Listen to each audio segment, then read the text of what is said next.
Hi, I'm James, and welcome to the first Marriage Mondays.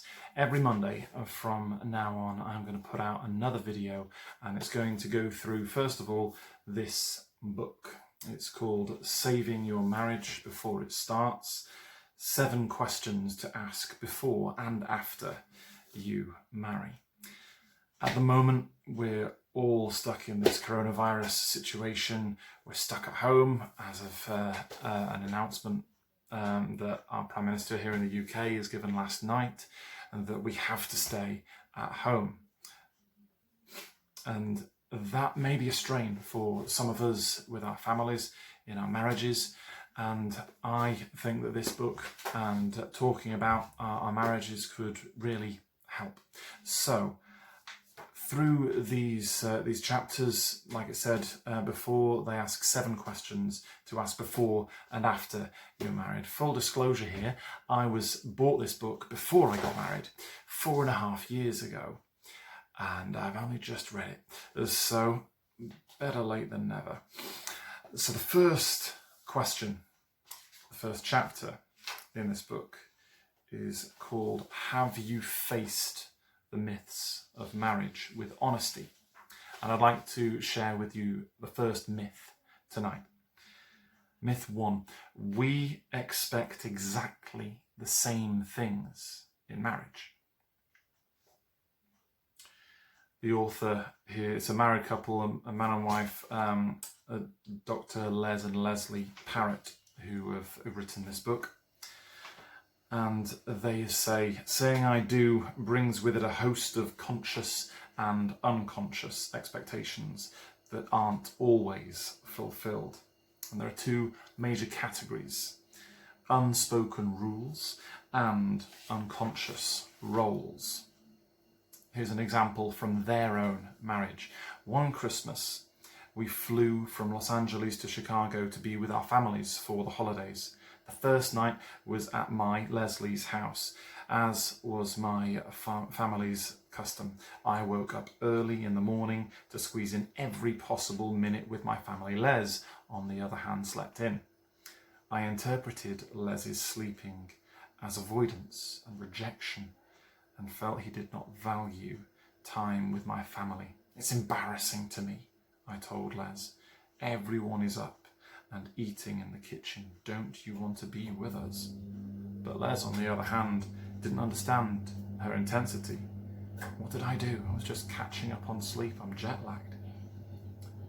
She had an unspoken rule: when staying with family, be intentional about your time. Choose to spend time with them.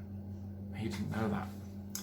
So maybe we could think in our marriages, what are the unspoken rules that we have, whether we're not married yet or we've been married for decades? What are the unspoken rules?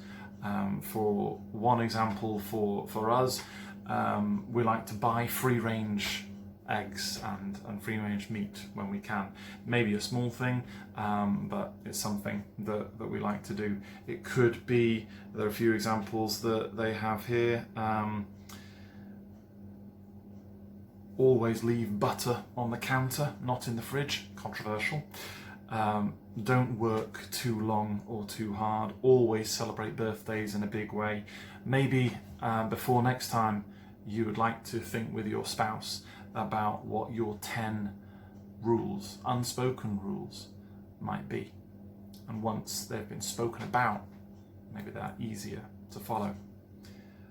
So unspoken rules is one point there. The second is unconscious roles. Here's another example from the book.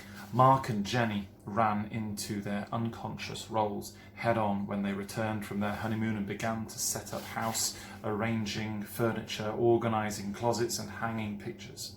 Before they knew it, they were fighting.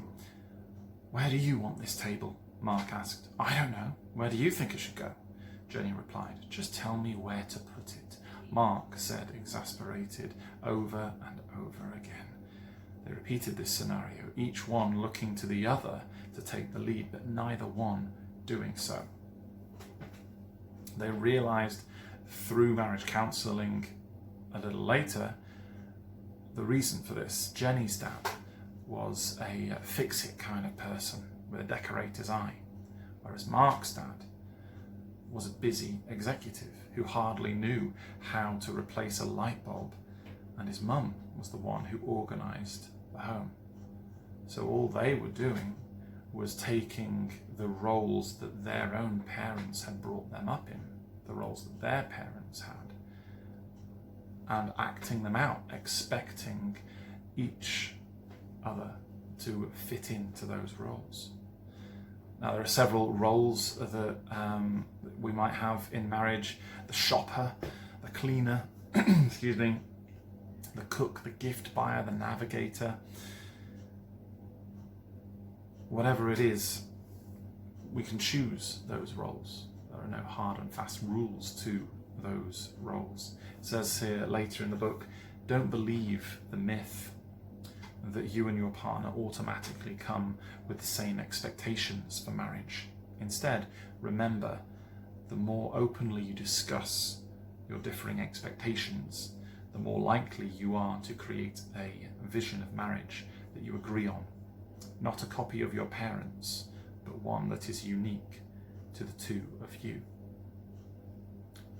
So before we meet again, maybe you'd like to share with your spouse what are maybe the 10 rules, the unspoken rules that we want to live by, and what are the roles that we have, that we will have in this marriage, or that we're going to have from this point on. Thank you for listening.